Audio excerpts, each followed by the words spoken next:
ఏటి మనుగడ కోటి అలలుగ పొంగు వరదల వేగాన పడిలేచు అలలకు తీపి కలలకు లేని అలసట నీకేలా నల్ల నల్ల నీళ్లలోన ఎల్లకిల్ల పడ్డట్టున్న అల్లో మల్లో ఆకాశాన చుక్కల్లు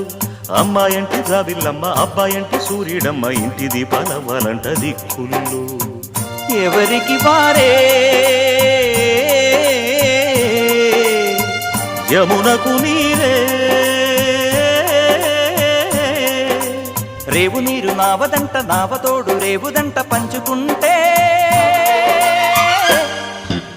గోరువంక వాలగానే గోపురానికి స్వరాల గణగణ గంటలే మోగనేలా గోపబాలుడొచ్చినాక గోకులానికి పెదాల కిలకిల పువ్వులే పుట్ట